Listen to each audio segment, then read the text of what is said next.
What's up, Bass Kickers fans? John Newman here, and I'm here to talk to you about a bait that I like to use when I'm fishing docks.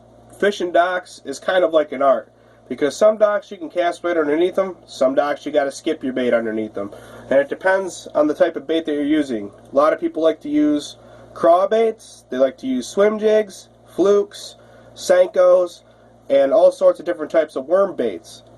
But there is one bait that I'm going to show you with dirty water conditions that I think is really effective, and I've had lots of luck on it, and it's this guy. It's the Culprit Worm, made by Culprit, and it's in the 7.5 inch.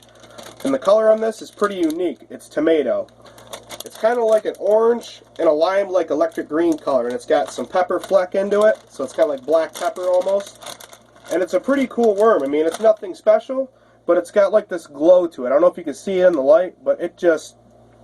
the thing is cool.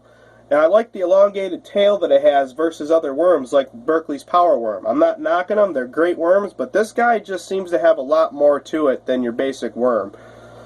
These things are, you can fish them a lot of different ways. Some guys like to use them on a shaky jig head, some guys like to use them on footballs. But when I'm pitching them under docks, honestly, I like to fish these weightless, simply because I feel I have more control over the bait itself. So when it's actually hitting the water, it's got a slower free fall, and you can kind of jerk it around a little more versus if you got it on a weighted jig head, it's just going to drop right to the bottom. You're just going to be basically concentrating just on the bottom. Where with this, I have full control. I can actually watch it and guide it to the bottom, let it do its thing, and just give it a yank every once in a while. And that tail itself, you can see with the spiral on it, if you've seen these in action, it's just going to do that nice cyclone action that these tails have, and it's pretty cool.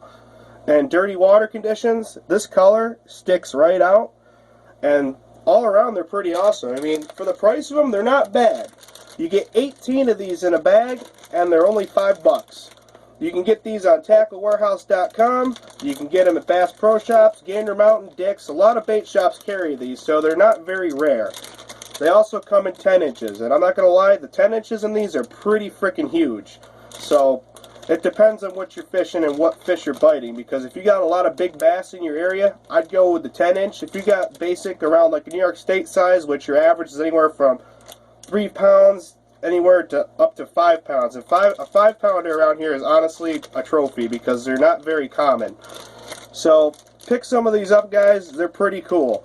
I'm going to show you another worm that's on here too.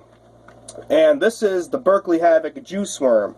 This is made by Boyd Duckett. He designed it. And what's cool about these, same thing. They got a nice elongated tail. I'll break that off for you because they come in the package. They're attached to themselves. So you just give it a yank, pop it right off, and it's cool. Same thing. It's got a lot of ribs on it, so it's going to glide through the water a lot better. And the elongated tail, same action like the Culprit Worm. The only difference between the two, obviously, is price. The Culprit is $5. These, standard Berkley Havoc price, $2.99. Both baits are equally awesome. They do the job, and they're available in a lot of different colors. This one in particular, I'd use this probably in clear water, obviously. It's a green pumpkin. So that's all I got for you guys. It's just basic worms. Check them out, go pick some up, and have fun out on the water. See you guys next time.